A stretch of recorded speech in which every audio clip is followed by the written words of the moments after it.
Electrolytic conduction, lecture number 3 बेटा electrochemistry का। Electrolytic conduction के अंदर क्या आएगा आपके पास? अब आपने देखो इलेक्ट्रोकेमिकल सेल क्या था, एक सेटअप था। क्या करता था सेटअप? वही सेटअप आपके पास निकाल के देता था वैल्यूज। किसकी वैल्यू निकाल के देता था भाई? कितना करंट बना, किससे बना? केमिकल एनर्जी से। कौन सी रिएक्शन के अंदर? स्पॉन्टेनियस रिएक्शन के अंदर। तो सारी बातों को जो मैंने आप खिचड़ी से पका के आपको दी, इन सारी खिचड़ी को एक साथ डालो तो आपके पास एक चीज बन के आएगी। क्या? अगर आपने एक स्पॉन्टेनियस रिएक्शन दी, केमिकल रिएक्शन, उसको एक सेटअप के थ्रू, जिस सेटअप का नाम था इलेक्ट्रोकेमिकल सेल, कन्वर्ट कर दिया इलेक्ट्रिकल एनर्जी में, ये आपके पास इलेक्ट्रोकेमिस्ट्री का फर्स्ट क्वेश्चन है। अब आपके पास सेटअप तो बन गया है। अब सेटअप से आपने इलेक्ट्रिसिटी को फ्लो भी करा दिया है, लेकिन जब आप फ्लो कराओगे तो आपके लिए बहुत इंपॉर्टेंट फैक्टर आता है एफिशिएंसी। आपने कोई 10 यूनिट करंट की बनाई, 10 किलोवाट करंट बनाया अपने घर में, 1 यूनिट 1 किलोवाट की होती है वही, तो आपने भाई 10 यूनिट करंट बनाया। 10 यूनिट करंट में से गया कितना? हो सकता है आपके घर में 4 यूनिट पहुंचा हो। इसका मतलब जो कंडक्टिंग वायर थी उसमें गड़बड़ थी ना। 6 यूनिट तो वही इंटरनल रेजिस्टेंस के फॉर्म में वही खा गई है, या फिर आपके पास इन्वायरमेंट रेजिस्टेंस की फॉर्म में। तो इन चीज़ों को जानने के लिए आपको थोड़ा सा पता होना चाहिए इलेक्ट्रोलाइटिक कंडक्शन का, जो आपके पास कुछ कुछ फिजिक्स से ही आया है। जो फिजिक्स में आप पढ़ते थे, ओम्स लॉ था शायद, है ना, V = IR, voltage directly proportional to current. ठीक है जी, प्रोपोर्शनल डायरेक्टली को हटाते थे तो आपके पास एक सिंबल आता था R, और यहाँ पे जो R है, ये R क्या है आपके पास? रेजिस्टेंस। R क्या है आपके पास? रेजिस्टेंस। अब यही जो रेजिस्टेंस है, यहीं से अपना टॉपिक शुरू होगा, यहीं से अपना काम शुरू होगा। रेजिस्टेंस देवता जो है वो आपके पास फिजिक्स की चलती है, वो डायरेक्टली डिपेंडेंट है किसी भी वायर का रेजिस्टेंस उस वायर की लेंथ के ऊपर। ये आपके पास कोई एक वायर है, ये वायर का आपको पता है सिलिंड्रिकल होती है, ठीक है जी। तो इस वायर की लेंथ कितनी है? वायर की लेंथ जितनी ज्यादा होती जाएगी अपना रेजिस्टेंस जो है वो उतना ही बढ़ता चला जाएगा। और वायर जो है उसका क्रॉस सेक्शनल एरिया जितना ज्यादा होगा आपके पास रेजिस्टेंस उतनी कम रहेगी। मोटी वायर होगी आपके पास रेजिस्टेंस कम होगा, बिल्कुल पतली सी वायर होगी तो उसका रेजिस्टेंस ज्यादा होगा, क्योंकि आपके पास एरिया ऑफ क्रॉस सेक्शन, ये मोटाई कितनी है वायर की, जो आपके पास एक सर्कुलर है, जिसको जब आप सोल्व करोगे कैसे सोल्व करोगे? पाई आर स्क्वायर या पाई b/2 का होल स्क्वायर। आर और डी तो पता ही है ना आपको, आर रेडियस दे रखी होगी और आपके पास डी डायमीटर, डायमीटर का आपका तो रेडियस ही बन जाएगी। तो क्वेश्चन में डायमीटर दे रखा है तो उसको रेडियस में कन्वर्ट कर दे, डायरेक्ट फार्मूला बना लो, कोई नहीं, वो सी बात है, आपको पता है, आप लोग 12th में करा दो। तो इन दोनों से आपकी रेजिस्टेंस जो है वो डिपेंडेंट है, एक से डायरेक्ट है और दूसरे से इनवर्स है। दोनों को जब आप एक साथ कम्युनिटी फॉर्म में लेके आओगे तो बाहर क्या बन जाता था आपके पास L/A। ठीक है जी। अब इस प्रोपोर्शनलिटी के सिंबल बताओगे तो आपके पास एक वर्ड आ जाएगा रो, ये फार्मूला बनेगा R = रो L/A, वेयर आपको पता ही है R इज रेजिस्टेंस, यहाँ पर L/A किसी भी सेल के अंदर, क्योंकि देखो ये तो आपके पास इलेक्ट्रिकल वायर की बात करें, लेकिन जब आप करंट बना रहे तो उसमें तो आप एक सेटअप लेके चलोगे ना बेटा। सेटअप में आपके पास एक लेफ्ट के अंदर इलेक्ट्रोड होगा, एक राइट के अंदर इलेक्ट्रोड होगा, उनके साथ आपने कंडक्टिंग मीडियम से जोड़ रखा होगा, तो वहां पर आपके पास रेजिस्टेंस कितना होगा उसके लिए बात चलती है। तो वहां पर आपके पास जो सेल है, मतलब आपके पास इस टाइप से एक सेल है, ऐसे ये आपका लेफ्ट वाला पोर्शन है सेल का, ये आपका राइट वाला पोर्शन है, इनके बीच में एक वोल्ट ब्रिज है। ये जो सेल है ना इलेक्ट्रोकेमिकल सेल, इसमें आपके पास इसकी लेंथ कितनी है, इसकी एरिया ऑफ क्रॉस सेक्शन कितना है, ये क्योंकि आपने भैया की बात दो कंटेनर ले रखे, कंटेनर हमेशा इनकी जो चीजें हैं ये क्या रहेंगी? कांस्टेंट, क्या लेंथ भी और एरिया ऑफ क्रॉस सेक्शन। तो L/A को हमने एक नाम दे रखा है क्या? सेल कांस्टेंट, तो नाम दे रखा है सेल कांस्टेंट, और इसको रिप्रेजेंट करेंगे हमेशा G स्टार से। इसको रिप्रेजेंट किससे करेंगे? G स्टार से। और आपके पास ये जो रो है, ये रो के दो नाम है, ये ध्यान देना, एक है इसका स्पेसिफिक रेजिस्टेंस, क्या नाम है इसका? स्पेसिफिक रेजिस्टेंस, और रेजिस्टिव रजिस्टिविटी, वो क्या है रजिस्टिविटी। इसको दो नाम होंगे, स्पेसिफिक रेजिस्टेंस मॉड्यूल्स को या रजिस्टिविटी। तो आपको एक बात समझ में होगी, रेजिस्टेंस अलग चीज है, स्पेसिफिक रेजिस्टेंस अलग चीज है, या रजिस्टिविटी अलग चीज है। हमें इन वर्ड्स में, क्योंकि क्वेश्चन तो लैंग्वेज में है, हम यही आइडेंटिफाई नहीं कर पाते कि इसके अंदर रेजिस्टेंस की देके रजिस्टिविटी पूछ रखी है, ठीक है, या रजिस्टिविटी देके रेजिस्टेंस पूछ रखा है। फॉर्मूला याद होता है सबको, फिजिक्स में याद करवा रखा है, लेकिन कई बार हम लोग शब्दों का आपके पास एक साथ से कॉम्बिनेशन आता है तो कंफ्यूज हो जाते हैं अननेसेसरी, जल्दी की वजह से लगा लो या एग्जाम का जो नर्वसनेस उसकी वजह से लगा लो। इसीलिए अभी से इस चीज को पहले से दिमाग के अंदर बैठा के चलेगा। आर क्या है रेजिस्टेंस और रो क्या है आपके पास रेजिस्टिविटी। अब चलो आगे लेके चलते हैं बेटा। अब हमें तो भाई कंडक्टेंस पढ़ना है कि वायर कंडक्ट कितना कर लिया है, फिर हमारी जो सेल है जिसमें हमने करंट प्रोड्यूस कराया है एक स्पॉन्टेनियस रिएक्शन में, उसके अंदर आपके पास कंडक्टेंस कितना है। उसके लिए आप लोग को थोड़ा सा चेंज करोगे, जैसे रेजिस्टेंस जो है उसका उल्टा होता है कंडक्टेंस। obvious सी बात है, कंडक्टेंस रेजिस्टेंस को बोलते हैं कोई कितना ज्यादा करंट के फ्लो को हिंडर कर रही है वो उसका रेजिस्टेंस है, तो कोई कितना ज्यादा उसको अलाउ करेगी तो उसका कंडक्शन होगा। तो रेजिस्टेंस का उल्टा एग्जैक्ट क्या होगा कंडक्टेंस। तो यहाँ पे जो G है ये किसको डिफाइन करता है, G इज कंडक्शन। ये वही मैंने ये आलू पैक के बनाए हुए वर्ड्स हैं, कई क्वेश्चन में कंडक्टेंस के लिए कैपिटल C यूज करो, कर लो भाई, आपकी एक्सप्लेनेशन है, आपको अपने हिसाब से याद रखना है, पर आपकी बुक्स के अंदर आपको ये वर्ड G मिले। ऐसे ही रेजिस्टिविटी जो है उसका उल्टा जो होता है वो होता है कंडक्टिविटी, जिसके लिए आप एक स्टाइलिश सा के यूज करते हो। वैसे तो छोटा के जैसे है जिसको बोलते हैं कापा, क्या बोलते हैं इसको कापा। ये कापा क्या होता है आपके पास, इसके लिए भी दो वर्ड हो जाएंगे आपके पास, एक स्पेसिफिक कंडक्टेंस, क्या हो जाएगा बेटा स्पेसिफिक कंडक्टेंस, सॉरी कंडक्शन बोलते हैं कंडक्टेंस है ये, सॉरी, और क्या नाम देगा तो सबको पता है आपको, दिमाग में थोड़ा सा लगा लो, कंडक्टिविटी। दूसरा नाम क्या जाएगा आपके पास है कंडक्टिविटी। तो आपके पास दो चीज हो गई है, एक हो गया आपके पास रेजिस्टेंस जिसको उल्टा के आपके पास कंडक्टेंस, और दूसरा है रेजिस्टिविटी जिसको उल्टा के आपके पास कापा कंडक्टिविटी। ठीक है, अब इन्हीं दोनों टर्म्स को इन दोनों को उठा के इसके अंदर पुट कर दो भाई, मेन जो equation I r = ρ n / a, तो आपके पास r की जगह पे क्या आ जाएगा 1/g, भाई ρ की जगह पे क्या आ जाएगा 1 कापा, और भाई l/a की जगह पे सेल कांस्टेंट जिसका, ठीक है जी। तो यहां से आपके पास एक सिंपल सा फॉर्मूला बन जाएगा, क्या कापा = g × g। तो आपके पास एक इंपॉर्टेंट फार्मूला है ये, एक इंपॉर्टेंट फार्मूला है ये, और ये बेसिक सी बातें जो ऑलरेडी आपको पता है, क्या रेजिस्टेंस का उल्टा कंडक्टेंस, रेजिस्टिविटी का उल्टा कंडक्टिविटी, दोनों को आपके फिजिक्स वाले फार्मूले में पुट किया तो आपके पास एक सिंपल सा एक्सप्रेशन बन गया, kappa = conductance multiplied by cell constant. क्या हो जाएगा kappa = conductance multiplied by cell constant. Language में हो तो स्पेसिफिक कंडक्टेंस और conductivity is the multiplication of conductance and the cell constant. यहां से आपके पास बड़े सिंपल बड़े आसान से न्यूमेरिकल्स हैं, बहुत आसान से। कैसे आपके पास किसी क्वेश्चन के अंदर दे देंगे कि भाई कोई भी आपके पास एक सेल है, मान लो सेल का नाम है आपके पास A,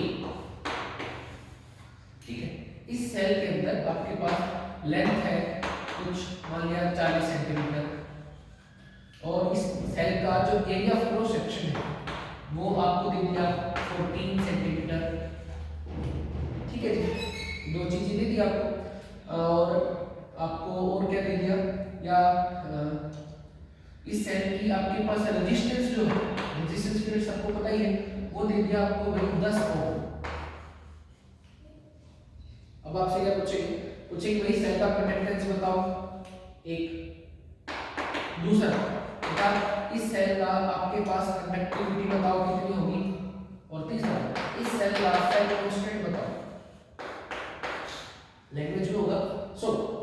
data can be provided to you. एक सैंपल क्वेश्चन करके देख रहे हैं और पूछ लिया कि भाई सेल का कंडक्टेंस बताओ, इस सेल की कंडक्टिविटी बताओ और इस सेल का सेल कांस्टेंट बताओ। 3 नंबर का एक सिंपल से न्यूमेरिकल करके दो सिंपल से डाटा से। तो पहले क्या करूंगा, सबसे आसान काम करते हैं, जी निकालना है ना। जी क्या होता है 1/r। क्या r गिवन है क्वेश्चन के अंदर? बिल्कुल गिवन है। कितना 1/10 बन जाएगा उसका। तो 10 गिवन था तो हो गया 1/10 0.1। अब रेजिस्टेंस का उल्टा क्या होगा? रेजिस्टेंस का इनवर्स। इसको आप ओम इनवर्स भी बोल सकते हो या आपको कोई जगह OH का उल्टा MHO वो ये भी मिल जाएगा। तो ये दोनों यूनिट इसी के हैं, ठीक है। दूसरा आपके पास सेल कांस्टेंट को लेके चलते हैं। सेल कांस्टेंट क्या होगा? G star. G स्टार क्या है? L/A। L के गिवन है, हां जी गिवन है 40। A की वैल्यू गिवन है, area of cross section given है, बिल्कुल गिवन है। कितनी? 14 बन गई थी आपके पास। सिंपल था, बिल्कुल आसान था। तो G स्टार बन गया आपके पास। अब आपसे पूछ लिया भाई थर्ड पार्ट के अंदर कप निकालो, निकल जाएगा कप कितना होगा? G into A G star कितना बन जाएगा? G की वैल्यू निकाल ली, बिल्कुल निकाल ली 0.1। G स्टार की निकाल ली, बिल्कुल निकाल ली 14/14, ठीक है। निकल जाएगी वैल्यू, सोल्व कर लोगे आराम से। एक सेकंड। दूसरा आपको दे सकते हैं भाई आपके पास एरिया ऑफ क्रॉस सेक्शन के लिए आपके पास radius of this electrochemical cell या radius of the wire is 14 centimetre. अब की बार आपको direct area of cross section 14 लिखना। क्यों? पहले आपको a निकालना पड़ेगा। a क्या बन जाएगा इस केस में? Pi r square that is equal to 22.7 multiplied by r कितना था भाई? 14 मल्टीप्लाइड बाय 14 7 2 जा, ठीक है जी। अब आप इसको आप सोल्व कर लेना। कितना? 44 मल्टीप्लाइड बाय 14 सेंटीमीटर स्क्वायर। मेरी वही थ्योरी है, लास्ट तक आप कैलकुलेशन ना करें क्योंकि कुछ गड़बड़ होगी एक भी तो आपके पास यहीं से काटा लग जाएगा। तो इसको ऐसे रखो, लास्ट तक रिसीट के लेके चलते हैं।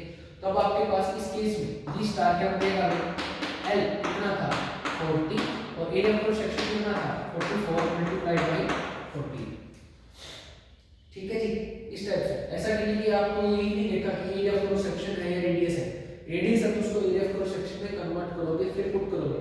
तो यही डाटा देखा, अच्छा सर ने जो बताया था L/A का तो आगे से पुट कर दिया।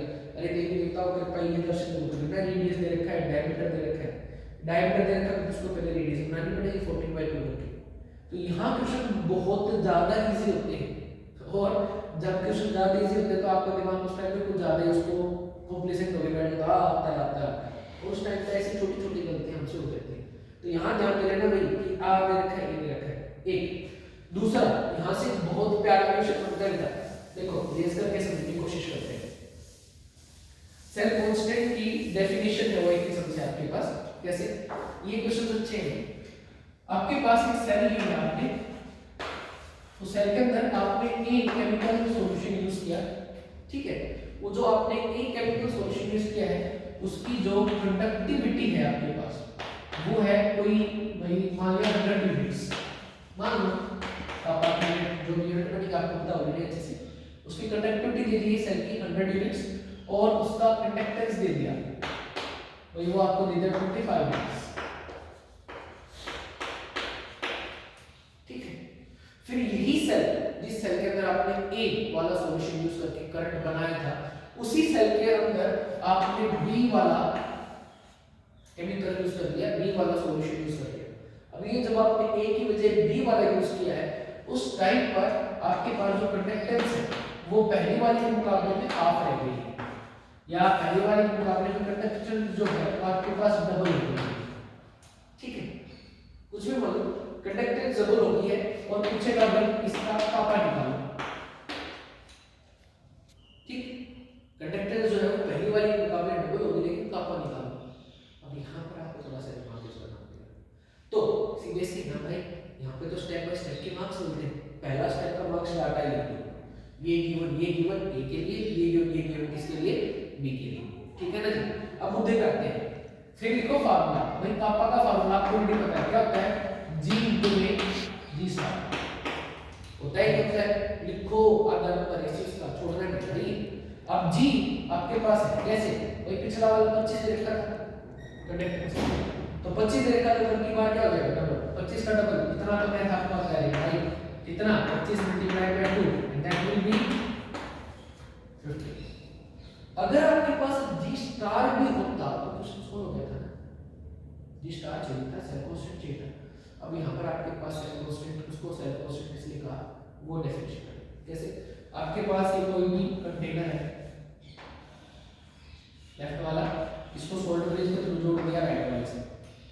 अब इसके अंदर आपने पहले ए वाला सॉल्यूशन यूज किया, करंट बना लिया। ए के अंदर आपके पास एक केमिकल के अंदर सॉल्यूशन के अंदर एक आपके पास कैथोड था, एक आपके पास एनोड था। आपने इसके अंदर सेटअप के अंदर पुट किया, करंट बना लिया। अब आपने इसको सॉल्यूशन को वहां से निकाल लिया और अब आपने बी वाले जो सॉल्यूशन का सेटअप है, कपल है, उसको इसके अंदर डाल दिया, फिर से बना लिया। ऐसे बी को निकाल के आप सी डाल दो, सी को निकाल के डी डाल दो, कुछ भी डाल दो, लेकिन ये जो आपके पास सेटअप है, जो आपके पास इलेक्ट्रोकेमिकल सेटअप है, इसकी लेंथ क्या सॉल्यूशन के बदलने से थोड़ी सी लेंथर हो जाएगा, या थोड़ा सा शॉर्टर हो जाएगा क्या, या थोड़ा सा ब्रॉडर हो जाएगा, या थोड़ा सा आपके पास घट के कॉन्टैक्ट हो जाएगा, ऐसा हो सकता है क्या? नहीं ना भाई, अरे ग्लास सेटअप है भाई, कभी देखा है जलते जलते पानी को ग्लास के अंदर डाल दो तो ग्लास एकदम से बन जाता है, होता है क्या कभी ऐसा? नहीं भाई, फर्क नहीं पड़ता, तो नेग्लिजिबल फर्क पड़ेगा, इतना क्या हमें पता नहीं चलेगा। हाँ, प्लास्टिक वगैरह में थोड़ा सा हमें महसूस होता है क्योंकि वो सॉफ्ट हो जाता है आपके पास बहुत ज़्यादा हॉट कंडीशन में, और बहुत ज़्यादा कोल्ड कंडीशन में आपके पास काफ़ी ज़्यादा हार्ड हो जाता है, तो वहाँ 19-20 का फर्क आपके पास होता है। लेकिन यहाँ जो तो भाई आपके पास ग्लास सेटअप होता है जल्दी, तो इसके अंदर ना तो आपकी लेंथ बदलनी है, ठीक है, ना ही आपके पास एक एरिया बदलना है, जितना तो उतने चौड़ा रहेगा, पहले था अब भी था। तो आपके पास चाहे उसके अंदर ए डालो, चाहे बी डालो, चाहे सी, चाहे सॉल्यूशन डालो, भाई आपका जो सेटअप है, जो सेल है, जिसके अंदर आप अलग अलग केमिकल्स डाल रहे हो, जिंक कॉपर का कपल डाल लिया, एक बार यहाँ पे आपने कॉपर आयरन का डाल लिया, कुछ भी डालो ना भाई, उससे आपके पास ये वाला जो पोर्शन है, इसकी लेंथ ब्रेथ पे कोई फर्क नहीं पड़ता। इन शॉर्ट जी स्टार जो है सेम रहेगा, पक्का। अब वही चीज आपके पास ऊपर वाले फार्मूले से आती है। कैसे? ए के अंदर आपके पास क्या था, कापा था और जी था, तो यहाँ पर आपके पास कापा किसके इक्वल हो जाएगा, जी मल्टीप्लाइड बाय जी स्टार। अब इस वाले फार्मूले को लेके आते हैं, कापा कितना यूनिट था 100 यूनिट्स, और जी कितना यूनिट था 25 यूनिट्स, जी स्टार कितना हो जाएगा, सॉल्व कर लेंगे, कितना बन गया 4, ठीक है। तो जी स्टार को ले आना 4 यूनिट्स,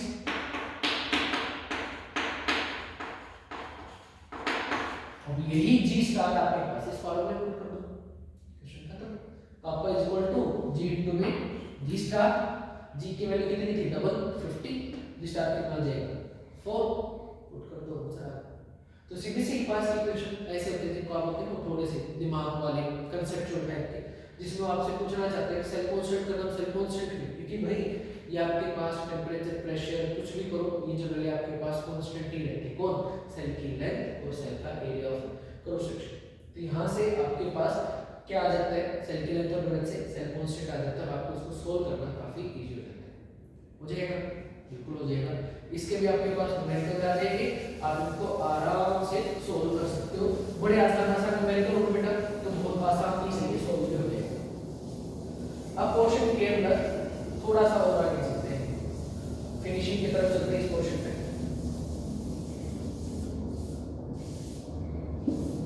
देखो जब आप थोड़ा सा और आगे आओगे तो आपके पास यही कंडक्टेंस में दो और कंडक्टेंस आएंगे, दो और कंडक्टेंस हो जाएंगे भाई। एक आएगा मोलर कंडक्टेंस, ये जो उल्टा भी है इसको बोलेंगे लैम्डा, और ये नीचे डिफाइंस मोलैरिटी। और एक आएगा आपके पास इक्विवेलेंट कंडक्टेंस। मोलर कंडक्टेंस क्या, अब आप देख रहे थे ना बार बार में सॉल्यूशन कर रहे थे, और सॉल्यूशन की कंसंट्रेशन घटेगी तो भाई आयन घटेगी, आयन घटेगी तो आपके पास कंडक्शन होगा, कंसंट्रेशन बढ़ेगी तो आयन बढ़ेगी, डेफिनेटली है भाई। आयन बढ़ेंगे तो भी आपके पास करंट पे भी फर्क पड़ेगा, क्योंकि कंसंट्रेशन से पक्का आपके पास सेल के जो कंडक्टेंसेस हैं उन पे तो फर्क आना ही आना है। यहाँ से आपके पास दो और कंडक्टेंस आएंगे जो कंसंट्रेशन डिपेंडेंट होंगे, एक होगा लैम्डा एफ और एक होगा लैम्डा ई क्यू। यहाँ पे जो लैम्डा एफ है ये क्या है आपके पास मोलर कंडक्टेंस, क्या है आपके पास मोलर कंडक्टेंस, और लैम्डा ई क्यू क्या है आपके पास, क्या है लैम्डा ई क्यू आपके पास स्पेसिफिक दी सॉरी इक्विवेलेंट कंडक्टेंस। क्या बेटा आपके पास इक्विवेलेंट कंडक्टेंस या नॉर्मल कंडक्टेंस भी बोल सकते हैं आपको, क्योंकि नॉर्मलिटी को डिफाइन करता है बेटा। दो चीजें आती है आपके पास, molar conductance and equivalent conductance. इसकी वैल्यू क्या रहेगी? अरे सिंपल है, it is defined as the conductance, specific conductance of a unit molar solution. It is defined as the specific conductance. अरे किसी का भी कंडक्टिविटी है ये कौन से सॉल्यूशन की, जिसकी आपको पोलैरिटी मिली हो, तो कापा बाई एन का रेशियो क्या होगा? लैम्डा। ऐसे ही कापा बाई एन का रेशियो क्या होगा आपके पास? लैम्डा इक्यू। ये तब होगा बेटा जब सॉल्यूशन जो है वो आपके पास लीटर्स में लिखा हो। ये वैल्यू आपको हमेशा याद रखनी है कि 1 decimetre cube is equal to 1 litre और 1 सेंटीमीटर क्यूब, इसको सीसी बोलते हैं, सीसी। बाइक स्ट्रीट गाड़ियों में आपने देखा होगा भाई ये बाइक 98 सीसी की है, ये स्कूटर 125 सीसी की है। तो सीसी क्या होता है आपके पास? 1 सी क्यूबिक और दूसरा सेंटीमीटर को डिफाइन करता है। तो 1 सीसी का मतलब या 1 क्यूबिक सेंटीमीटर का मतलब 1 एमएल। तो जब आपके पास जो वॉल्यूम है इलेक्ट्रोकेमिकल सेल के अंदर वो आपके पास लीटर में होगा, तो आपके पास फॉर्मूला होगा कापा बाई एन या कापा बाई एन। ठीक है जी, किसका? लैम्डा एम और लैम्डा इक्यू का। लेकिन जब वॉल्यूम जो है आपके पास वो होगा लीटर्स में, ठीक है। लेकिन जब एमएल तो आपको क्यों सॉल्यूशन इतनी बड़ी सैलरी जिसके अंदर आप 1 लीटर सॉल्यूशन भरो, अगर आपके पास 500 एमएल हुआ 400 एमएल हुआ तो उस कंडीशन में आपके पास इसको यूज करोगे 1000 वर्ड से 1000 कापा बाई एम और क्या हो जाएगा 1000 कापा बाई, क्या हो जाएगा आपके पास 1000 कापा बाई एम या 1000 कापा बाई एम। बिल्कुल सिंपल है, बहुत आसान है। लैम्डा एम और लैम्डा ई की वैल्यू क्या जाएगी? 1000 कापा बाई एम और 1000 कापा बाई एम। अब आपके पास बोर्ड है, सब्जेक्टिव पेपर आना है, D2 है, कुछ है डिफाइन मोलर कंडक्टेंस, ठीक है, या डिफाइन इक्विवेलेंट कंडक्टेंस। कैसे डिफाइन करोगे? तो आपको लास्ट ईयर में बताया था या पिछले टर्म में बताया था रिलेटिव प्रोपर्टी मैंने पूछा बताओ Kb एबिलोस्कोपिक कांस्टेंट या मोलर एलिवेशन कांस्टेंट क्या है। हम क्या करते थे, जिसकी वैल्यू पता करनी है उसको सामने वाले के इक्वल पुट कर दो, जो बचेगा उसको सारे को क्या बना दो पर, है ना। इसकी डेफिनेशन क्या जाती थी? Molar elevation constant is defined as the increase in boiling point. Delta T increase in boiling point नहीं था, ये चेंज इन बॉइलिंग पॉइंट था। तो Kb इज इंक्रीज या change in boiling point when polarity of the solution is 1, था ना। ऐसे delta Tf is equal to Kf into m, वहां पे आप Kf को डिफाइन करते थे क्रायोस्कोपिक कांस्टेंट। उससे यहां पे अगर मैं लैम्डा को डिफाइन करूं तो क्या बन जाएगा भाई आपके पास lambda m is equal to kappa by m। तो molar conductance is equals to specific conductance या फिर molar conductance is equal to the conductivity of the solution when molarity of the solution is 1 या is unity. तो आप ऐसे बोल सकते हैं क्या, lambda molar conductance is equal to the आपके पास conductivity when molarity is unity. एक को यूनिटी लिखते हैं UNITY। ऐसे ही लैम्डा EQ, लैम्डा EQ क्या होगा? It is defined as the conductivity of one normal solution या it is defined as the specific conductance when the normality of the solution is unity। बन जाएगा, simple है आपके पास, ठीक है जी। इनके सिंपल से क्वेश्चन आएंगे जो आप आराम से कर सकते हो। थोड़ी सी एक बात और देख लो, लैम्डा m और लैम्डा EQ के बीच में एक रिलेशन है, what is the relation between lambda m and lambda EQ। अगर आपको पोलैरिटी और नॉर्मलिटी याद हो तो क्या था, पोलैरिटी और नॉर्मलिटी के बीच में रिलेशन, पोलैरिटी क्या था n by v, ये क्या था n EQ by v। याद करो लास्ट टर्म में आपके पास एक टर्म हो जाता है नंबर ऑफ मोल्स को आप सोल्व करते थे, given mass by molar mass divided bye given mass by equivalent mass. Given mass से गिवन मास कर दिया तो m by n का बन जाता है पोलैरिटी और नॉर्मलिटी। आपके पास बन जाता है equivalent mass divided by molar mass. Equivalent mass क्या था याद करना थोड़ा सा, हां जी, molar mass divided by n factor और नीचे क्या था मोलर मास। मोलर मास से मोलर मास क्या था आपके पास, क्या था n factor multiplied by molarity is equal to normality. और n फैक्टर अलग-अलग था। अब हम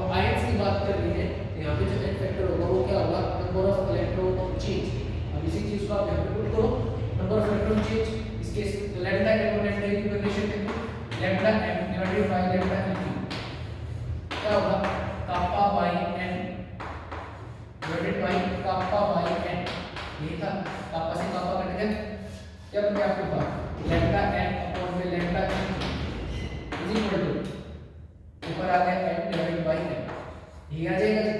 अब बात करते हैं एन बाय एन, अब ये पे था एन बाय एन क्या था, एन बाय एन मतलब 1 बाय एन, तो एन बाय एन क्या बन जाएगा भाई,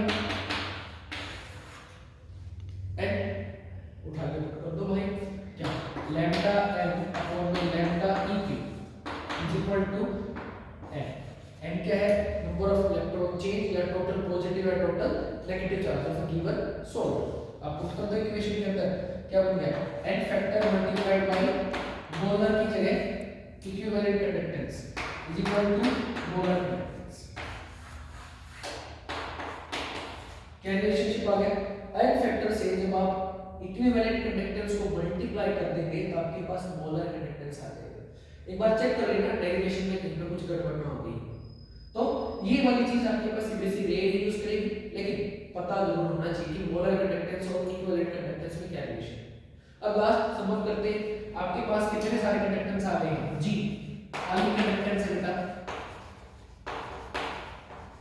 उसके बाद कापा स्पेसिफिक कंडक्टेंस है, स्पेसिफिक कंडक्टेंस है कापा आपके पास, लैम्डा एम क्या बेटा मोलर कंडक्टेंस है, एम क्या है मोलर कंडक्टेंस है, और lambda E Q normal conductance हो या इक्विवेलेंट कंडक्टेंस हो।